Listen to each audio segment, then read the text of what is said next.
इस वक्त एक और दर्शक मध्य प्रदेश से हमें फोन कर रहे हैं। शाकिर हमारे साथ हैं। शाकिर, पूछिए अपना सवाल, क्या जानना चाहते हैं? जी सर, मैं यूँ पूछना चाह रहा हूँ कि जैसे 2 ही डोज अगर हम लगवा लेते हैं तो उसके कितने दिन बाद हम सेफ हो जाते हैं कोरोना से सर?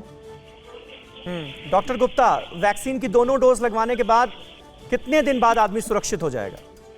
देखिए, अगर हम बात करते हैं एंटीबॉडी टाइटर बनने की तो लगभग 4 हफ्ते लग जाते हैं एंटीबॉडी टाइटर ठीक से बनने में, और मिनिमम 2 हफ्ते लगते हैं। तो 4 हफ्ते के बाद आपको इम्यूनिटी एक ऑप्टिमल लेवल पर डेवलप हो जाएगी। लेकिन जैसे मैंने कहा कि जो भी करंट वैक्सीन अवेलेबल है, चाहे वो कोविशील्ड है, कोवैक्सीन है, स्पुतनिक है, तीनों भी इन्फेक्शन से नहीं बचाती हैं आपको। तो इसलिए आपको जो कोविड अप्रोप्रिएट बिहेवियर की बात करें कि मास्क लगाना है, सोशल डिस्टेंसिंग करनी, बार-बार हाथ धोने, इनका बाद में भी ध्यान रखना पड़ेगा जब तक कि हमारी पूरी समुदाय में, पूरी कम्युनिटी में हर्ड इम्यूनिटी नहीं आती। जब तक सारे लोग इम्यूनाइज नहीं हो जाते, तब तक हमें इन सारे व्यवहार को पालन करना पड़ेगा। जितने कोविड अप्रोप्रिएट बिहेवियर है, इनका पालन करना पड़ेगा। अच्छा डॉक्टर गुप्ता, ये बताइए, जो ब्लैक फंगस नाम की नई चुनौती हम सबके सामने है, इससे लड़ाई के लिए सारी दवाएं, सारे इंजेक्शन, जिसकी भारी किल्लत पिछले कुछ दिनों से सामने आ रही थी, खबरें सामने आ रही थी, इसे दूर कर लिया गया है क्या? यूपी का क्या हाल है? क्योंकि ये मामले बढ़ते नजर आ रहे हैं। अभी मेरे सामने ये खबर है कि दिल्ली में ब्लैक फंगस के 197 मामले सामने आ गए हैं। पुणे, जहां पर कोरोना कंट्रोल में है, वहां पर ब्लैक फंगस के 300 से ज्यादा मामले सामने आ गए। नहीं, यूपी में अच्छी बात है कि अभी तक इतने ज्यादा केसेस नहीं आ रहे हैं, और केसेस आ भी रहे हैं तो हमारे पास इलाज की सुविधाएं हैं। खासकर गौतम बुद्ध नगर की बात करें तो हमारे सेंटर्स पे दवाइयां प्रचुर मात्रा में उपलब्ध है। गवर्नमेंट ने एडवाइजरी जारी कर दी है। उसके अनुसार अगर कहीं भी ब्लैक फंगस का पेशेंट आता है तो मंडलायुक्त लेवल पे या कमिश्नर लेवल पे या डिस्ट्रिक्ट लेवल पे, डीएम लेवल पे आप वहाँ पे डॉक्टर का प्रिस्क्रिप्शन दिखा के दवाइयां ले सकते हैं। वो एम्फोटेरिसिन बी है या पोस्कोनाजोल है, वहाँ उनके पास प्रचुर मात्रा में उपलब्ध है। तो ये अच्छी बात है, अभी तक यूपी में किल्लत नहीं है। ठीक है, चलिए, ये आपने राहत की बात बताई। और इस वक्त हमारे एक दर्शक चमन लाल हमें फोन कर रहे हैं दिल्ली से। पूछिए अपना सवाल चमन जी।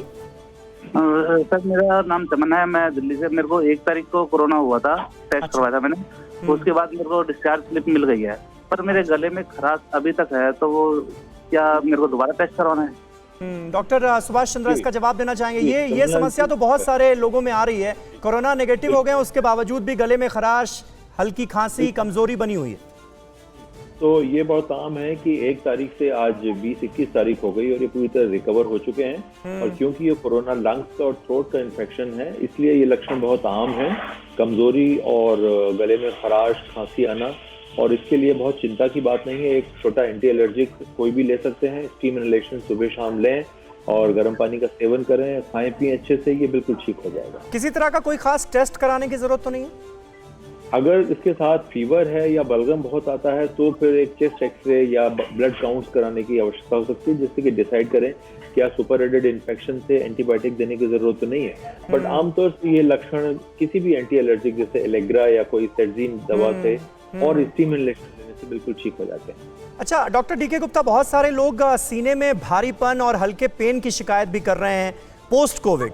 जो लोग कोरोना से उबर चुके हैं वो, तो उनको क्या खास ध्यान देने की जरूरत है? नहीं, ये सिम्टम अच्छा नहीं है। डॉक्टर चंद्रा तो कार्डियोलॉजिस्ट ही है। तो अगर पोस्ट कोविड किसी को सीने में भारीपन हो रहा है या छाती में दर्द हो रहा है या ब्रीदिंग डिफिकल्टी हो रही है, थोड़ा चलने में सांस फूल रहा है, तो ये अनयूजुअल सिम्टम है। उसका हार्ट रेट बहुत ज्यादा बढ़ रहा है, ये 100 से ऊपर जा रहा है या 60 से कम हो रहा है, या बीपी बहुत ज्यादा शूट अप हो रहा है, बीपी कम हो रहा है, तो ये ऐसा दिखा रहा है या तो मरीज का हार्ट इन्वॉल्वमेंट हो रहा है, इसका मतलब मायोकार्डाइटिस हो रही है, या उसका लंग्स में दोबारा इन्फेक्शन या निमोनिया बढ़ रहा है। तो अगर ऐसा कुछ हो रहा है तो तुरंत अपने आपको चेस्ट स्पेशलिस्ट या कार्डियोलॉजिस्ट को दिखा के संपर्क करें और अपनी जांच कराएं, क्योंकि इनके लक्षण एक गंभीर हो सकते हैं। जांच कौन सी? जांच नॉर्मली हम लोग कराते हैं, एक तो छाती का एक्सरे या सीटी स्कैन कराते हैं। अगर हमें लंग्स में डाउट लग रहा है, अगर लंग्स क्लियर है तो फिर हार्ट के लिए हम ईसीजी और इको का टेस्ट कराते हैं।